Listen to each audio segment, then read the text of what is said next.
जो हमारा पिछला सेमेस्टर था उसके अंदर हमने पढ़ा था कि रिप्रोडक्टिव हॉर्टिकल्चर, हॉर्टिकल्चर क्या है, इसकी डेफिनेशंस क्या है, इसकी डिफरेंट ब्रांचेस क्या हैं, और फिर जो इसको जो बेसिक मैकेनिज्म्स क्या है जो हॉर्टिकल्चर क्रॉप को प्रोड्यूस करने के लिए हमें रिक्वायर्ड है, इसकी फोटोसिंथेसिस कैसे होती है, इसके डिफरेंट प्लांट के पार्ट कितने हैं, उसके फंक्शंस क्या है, फिर डिफरेंट जो मेटाबॉलिक पाथवे, रेस्पिरेटरी पाथवेज हैं, फिर प्लांट की एनवायरनमेंट कैसी है, ये सारी चीजें हमने कवर की इन प्रीवियस सेमेस्टर।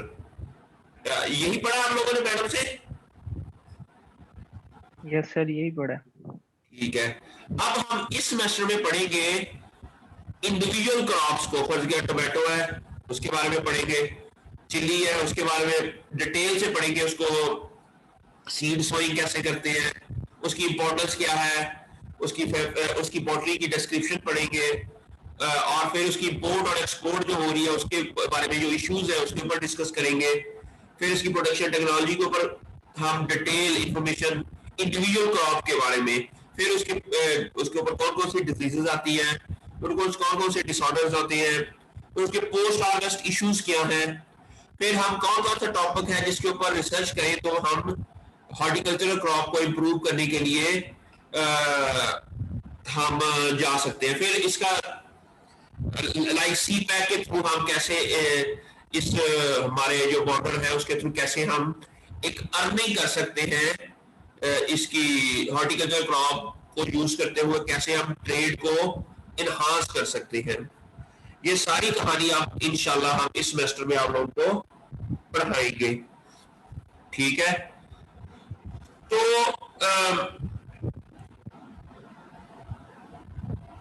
कोई क्वेश्चन है आपके आंसर जहन में तो वो पूछ सकते हैं आप लोग।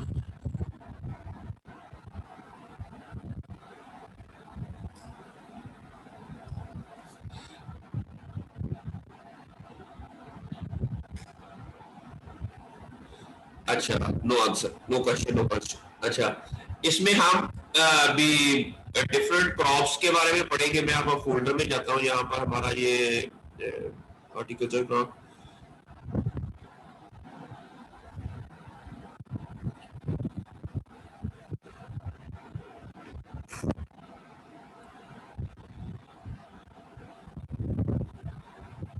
अच्छा आपने ये टॉपिक पढ़ा पिछले सेमेस्टर में? सर नर्सरी का पढ़ा था, ये नहीं पढ़ा था। अच्छा, जो आज मैं आपको ना थोड़ा सा बेसिक इसके बारे में बताऊंगा कि what is the pomology? Study of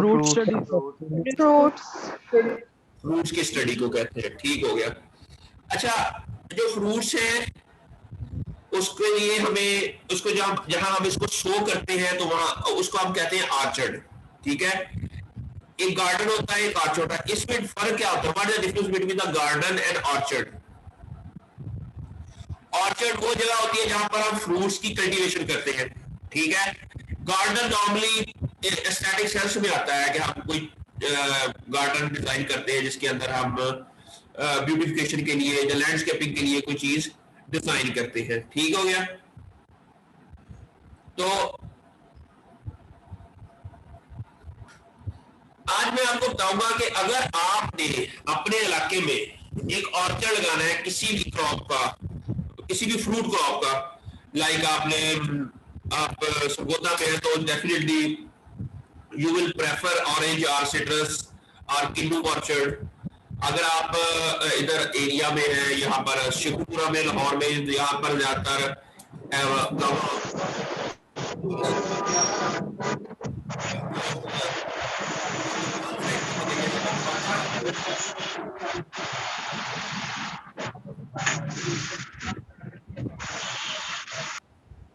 तो वहां पर आपको क्या मिलेगा? मैंगो। ठीक है, similarly if you go towards the hilly areas, यहाँ पर जो डिसीडियस फ्रूट्स हैं लाइक एप्पल है, पीच है, और उसके अलावा फिर इवन क्वेटा के अंदर भी आपको एप्पल मिलेंगे।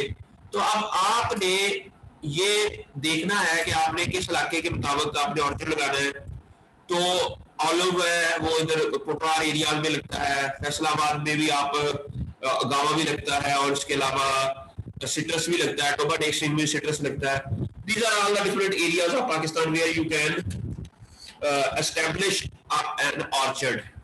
ठीक है, तो ऑर्चर्ड को एस्टैब्लिश करने के लिए वो कौन सी बेसिक रिक्वायरमेंट है, ये आज हम पढ़ेंगे कि what are the basic needs are the problems that you will face while installing an orchard tree. उसके अंदर आप फ्रूट ट्री आप इसके अंदर इंस्टॉल करेंगे। तो उसके लिए सबसे पहला जो, अच्छा आपको पता है कि ऑर्चर्ड अगर आपने कोई स्टैब्लिश करना है ना, ये एक ना लॉन्ग टर्म इन्वेस्टमेंट है। क्या मतलब, ये एक लॉन्ग टर्म, ये नहीं है वेजिटेबल क्रॉप्स है या आपका फ्लावर है या एग्रोनॉमिक क्रॉप है, वो तो 6 महीने के अंदर आपकी फसल तैयार हो जाती है और you get the money out of that. But orchard जो है वो कम से कम भी आप 20 से 25 साल, जब 30 साल के लिए आप उसको लगाते हो, या 15, जब मिनिमम 15 ईयर के लिए, तो उसके लिए हमें प्लानिंग ज्यादा डिफरेंट करनी पड़ती है।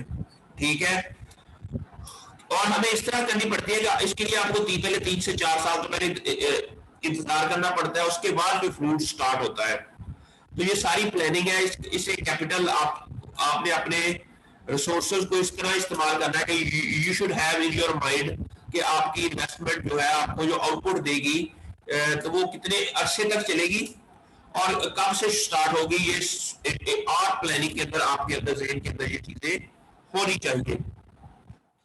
और दूसरी बात ये है कि आपने प्रॉपर लोकेशन और साइट, ये है कि आप साइट का मतलब लोकेशन क्या है, मतलब ये नहीं हो कि आपने एप्पल का जो है ना, एप्पल का जो फ्रूट है ऑर्चर्ड आप लाहौर में लगा दे, तो ये एक अच्छी चीज नहीं है, क्योंकि यहाँ पर उसका वो एनवायरमेंट नहीं है, वो सिस्टम नहीं है कि आपको पता है कि फ्रूट को ग्रो करने के लिए डिफरेंट स्टेजेस होती है, और वैसे एक स्टेज है कि सीड जर्मिनेशन, फिर है उसकी जुवेनाइल स्टेज, फिर होती है उसकी ट्रांजिशनल स्टेज जिसके अंदर वो वेजिटेटिव ग्रोथ से रिप्रोडक्टिव ग्रोथ की तरफ जाता है, फिर उसकी होती है मैच्योरिटी स्टेज, फिर उसकी होती है senescence stage. These are all the different stages, and all these different stages the plant they required are proper environment। अगर वो proper environment नहीं मिलेगी वो प्लांट वहां पर प्रॉपरली ग्रो नहीं करेगा। फर्ज का वेजिटेटिव ग्रोथ हो जाए, अब उसके बाद उनको फर्ज उसको इवन वेदर हॉट है, टेम्परेचर 35 डिग्री सेंटीग्रेड है और पूरा साल 35 डिग्री सेंटीग्रेड है, आप सिट्रस का पौधा लगाओगे या कोई भी ऐसा पौधा लगाओगे कि वहां पर वो ग्रो कर जाएगा, लेकिन जब उसकी फ्लावरिंग की टाइम आती है, फर्ज किया उस प्लांट को चाहिए 15 डिग्री सेंटीग्रेड और उसको लो टेम्परेचर चाहिए और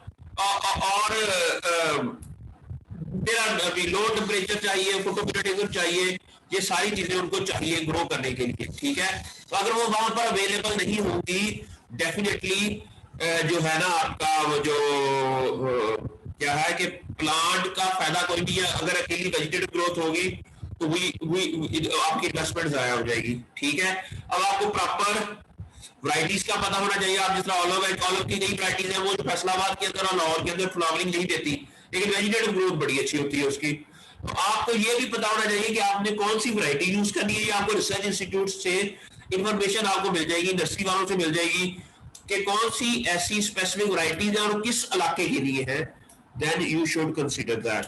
ठीक है, अगर आपने मैक्सिमम प्रोडक्शन लेनी है। नेक्स्ट है कि आउटलाइन क्या है, कि आपने सबसे पहले करना क्या है, selection of locality and site, फिर आपने लैंड कैसे प्रिपेयर करनी है, फिर गार्डन कैसे लेआउट कैसे करना है, फिर परचेज ऑफ प्लांट्स कैसे करने हैं।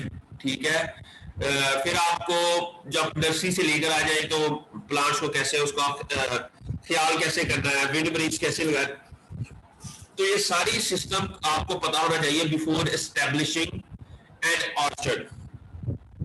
एक सक्सेसफुल ऑर्चर्ड वही बंदा लगा सकता है जिसके पास इसका नॉलेज हो, जो उसको पता हो कि पूरे थ्रू द ईयर मैंने किस टाइम क्या करना है, उसके पास इन्वेस्टमेंट भी हो, उसके पास टाइम भी हो, उसके पास मनी भी हो, और तब वो एक अच्छा और टाइम इज वेरी इंपॉर्टेंट, ठीक है। अगर आपने एक स्प्रे करनी है और पानी देना पौधों को, तो उस टाइम आपने नहीं दिया, डेफिनेटली आपका जो ओवरऑल यील्ड है वो इसके ऊपर अफेक्ट करेगी, ठीक है। अब आप सॉइल है, सॉइल है, क्लाइमेटिक कंडीशन है, सॉइल अब नॉर्मली जो ऑर्चर्ड है उसके लिए जो पीएच है वो नॉर्मली 6 to 7 के दरमियान में पीएच हो, that is ideal for orchard, because at this pH of the soil all the nutrients are in available for the plants, और वो plants उसको अच्छे तरीके से कंज्यूम कर लेता है, ठीक है। और दूसरा है क्लाइमेट, वो ऑलरेडी मैंने बता दिया कि अगर आपने आपको पता है कि अक्सर जो फ्रूट्स है उनको एक स्पेसिफिक क्लाइमेट चाहिए, तब ही वो जाके ग्रो करते हैं, क्योंकि उसकी वेजिटेटिव ग्रोथ और रिप्रोडक्टिव ग्रोथ के लिए एक स्पेसिफिक टाइम पीरियड चाहिए। अगर वो नहीं होगा, एक ऐसा क्लाइमेट नहीं होगी, तो वो प्लांट ग्रो नहीं करेगा। वाटर इज लाइफ, वाटर के बगैर तो पॉसिबिलिटी नहीं है कि आपका कोई भी फ्रूट ऑर्चर्ड या अच्छा बिहेव कर सके, क्योंकि अल्लाह ताला की, मैं कहता हूं दुनिया में सबसे बड़ी नेमतों में एक नेमत पानी है, जो कि हम भी पीते हैं, मजा आ जाता है। और इस अल्लाह ताला ने इस सिस्टम को कैसे हमारे अल्लाह ताला का तो बहुत आसान है, लेकिन water is one of the best जो है ना नेमत है। जब हम उसको पीते हैं तो हमारे अंदर एक ताजगी आ जाती है, इस तरह पौधों को जब हम देते हैं तो वो भी सारा रिफ्रेश हो जाती है। और तीसरी बात यह है कि जो अक्सर हमारे फार्मर बेचारे, उनको नहीं पता होता कि हमने अपने फ्रूट्स को मार्केट कैसे करना है। और आपको पता होना चाहिए कि आपने जो फ्रूट, क्योंकि इनकी हॉर्टिकल्चर क्रॉप की नॉर्मली वैसे भी शेल्फ लाइफ कम होती है, जब आपका फ्रूट मेच्योर हो, राइपनिंग के पास हो, तो आपने उसको मार्केट फैसिलिटी बड़ी होनी चाहिए। बेचारे जो हमारे वो मिडल मैन है वो इसके ऊपर बड़ा पैसा कमा लेते हैं, जो असल फार्मर्स हैं वो बेचारे पैसे वो इतने नहीं कमा सके थे। इसीलिए हमें चाहिए कि फार्मर्स को ही खुद इतना ट्रेन करें कि वो खुद ही प्लांट को ग्रो करे, फूड को ग्रो करे, और खुद ही इसको एंड यूजर तक पहुंचाए। यही इससे क्या होगा कि हमारी जो फार्मर कम्युनिटी है उनकी, अगर हम कहेंगे हमने गांव के लोगों की इनकम बढ़ानी है, तो उनको ये भी ट्रेन करें कि उनकी जो प्रोड्यूस है वो कैसे मैक्सिमम उनको रिटर्न मिलेगा। ज़ाहिर है अगर वो मिडल मैन तो देंगे तो वो सारा रिटर्न तो वो ले लेगा, ठीक है। It should be encourage the farmer. अगर आप एग्रीकल्चर ग्रेजुएट हैं, आप लोग हैं, अगर आप इस तरह का एक बिजनेस में आएंगे ना, तो आपको पता होगा कि मैंने फ्रूट लगाना कहाँ है, कब लगाना है, मैंने इसको सेल कैसे करना है। आपने अपनी एंड यूजर तक आपने ऐप बना ली है, आपने मेनी अदर थिंग्स, आजकल तो इंटरनेट की फैसिलिटी, आप ऑनलाइन इसको सेल कर सकते हो। Being an agriculture graduate, it's very good to be in that business because it's a highly profitable business, ठीक है। अब हिसाब लगा लो, अगर आप हाई डेंसिटी गावा प्लांटेशन करते हो तो आप सिर्फ 3 से 4 साल के अंदर 5 लाख रुपया पर एकड़ कमा सकते हो, जो कि किसी भी इकोनॉमिक क्रॉप्स या किसी भी दूसरी क्रॉप के अंदर आप कमा नहीं सकते। सिमिलरली अगर आप हाई डेंसिटी प्लांटेशन की मैं बात करूं, क्योंकि आपको पता है कि यार मैं हाई डेंसिटी के ऊपर गावा को लगाऊंगा ना, उसकी मेंटेनेंस कैसे करनी है, मेरा साल के अंदर मैंने स्प्रे करनी कब करनी है, उसकी प्रूनिंग कब करनी है, और फिर ये फ्रूट्स कब आएगा, और ये सारी कहानी कब चलेगी। तो ये आपको नॉलेज है, you have the knowledge, you have the knowledge, you have the knowledge, and you guys can work in a better way to understand the market facility. और इसके अलावा लेबर बड़ी इंपॉर्टेंट है, आपका पैसा बड़े इंपॉर्टेंट है, आपके पर्सनल फैक्टर्स बड़े इंपॉर्टेंट है कि आपने क्या स्पेसिफिक ग्रो करना है, और कौन सा आपने फ्रूट या ऑर्चर्ड या आपने किस तरीके से लेके चलना है। अब लोकेलिटी क्या होती है? लोकेलिटी रेफर्स में जियोग्राफिकल लोकेलिटी कहते हैं पूरे शहर का टेम्परेचर क्या है, ठीक है। साइट वो स्पेसिफिक एरिया जहां पर आपने ऑर्चर्ड लगाना है उसे हम साइट कहते हैं, ठीक है। टोपोग्राफी कहते हैं उसका लैंड की जो है ना एवेल्युएशन कितनी है, वो स्ट्रेट है या उसके अंदर वो डिफरेंट वो हिली एरिया टाइप है, वो it is known as the topography. अब आपको पता होना ये साइट जो स्पेसिफिक है, तो कहीं वो मुझे लोकेलिटी अच्छी हो, और साइड यहाँ पर आपने ऑर्चर लगाना है, वो टेम्परेचर भी सही हो, आरशा ठीक हो, लेकिन साइड वहां पर ऐसी हो जहां पर कोई वो जो फैक्ट्रियों का गंदा पानी की वजह से वहां पर आर्सेनिक बहुत ज्यादा हो, वहां पर अदर जो केमिकल्स हैं जिसकी वजह से वो सॉइल का न्यूट्रिशन ही नहीं है, सॉइल के अंदर कोई ऐसी अवेलेबल न्यूट्रिएंट्स ही नहीं है, वहां पर आप ग्रो करोगे तो फिर वहां पर आपका प्लांट ग्रो नहीं करेगा। That's why I'm just asking you to understand the knowledge।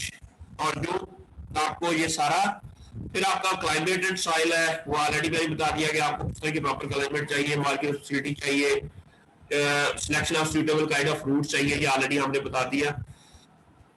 Climate, आप ये देखो क्लाइमेट जो है उसके अंदर आपके इलाके के अंदर वो मेट्रोलॉजिकल स्टेशंस होंगे, वहां से आपको पता चल जाएगा। आजकल तो इंटरनेट से आपको पता चल जाता है कि कौन सा ऐसा एरिया उसके अंदर टेम्परेचर क्या है और अब आपकी क्रॉप की रिक्वायरमेंट क्या है। जो एप्पल है, पियर है, वो ज़ाहिर 7.5 टू 12.5 डिग्री सेंटीग्रेड के ऊपर बेस्ट ग्रो करते हैं, और इसी तरह मैंगो जो है वो अराउंड 25 डिग्री सेंटीग्रेड या इससे भी ज्यादा टेम्परेचर दे रिक्वायर्ड। ये आपको पता है, you should have the knowledge of that. fruits sometimes they need high humidity, sometimes they need dry conditions।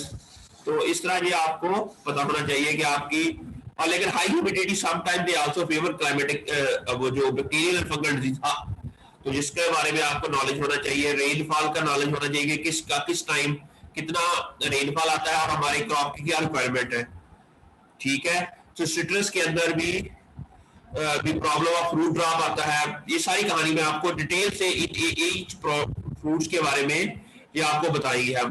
Temperature, rain, humidity, wind, sunlight, Frost का पता होना चाहिए कि कौन सी क्रॉप्स है जो फ्रॉस्ट टॉलरेंट है, कौन सी फ्रॉस्ट सेंसिटिव है, ठीक है। सॉइल कंडीशन के बारे में ऑलरेडी आपने बता दिया कि हमने सबसे पहले क्या करना है कि लेवल करनी है, उसके अंदर जो ऑलरेडी कल्टीवेशन हुई हुई है उसको हमने रिमूव कर देना है, उसको एग्जिस्टिंग जो वेजिटेशन है उसको हमने रिमूव कर देना है, और उसके बाद फिर हमने उसको प्रॉपर्ली लेबल करना है। ये सारी की सारी कहानी, ठीक है। तो अच्छा बच्चों, बाकी ना ये जो बाकी चीजें मैं बाद में पढ़ाऊंगा, असल में मेरी क्लास एक और आ गई तो उसको मैं जरा पढ़ा लो। हमारे इंटेंशन के वो बच्चे हैं तो इसी से आगे इंशाल्लाह हम स्टार्ट करेंगे बाद में। अच्छा जीआर जो है ना, जीआर वो मुझे ना अटेंडेंस इसकी ना स्क्रीनशॉट लेके आप ना एक रजिस्टर ऑनलाइन बना लें और उसी के अंदर इसकी अटेंडेंस लगा के ना मुझे भेज दे। आपके पास है?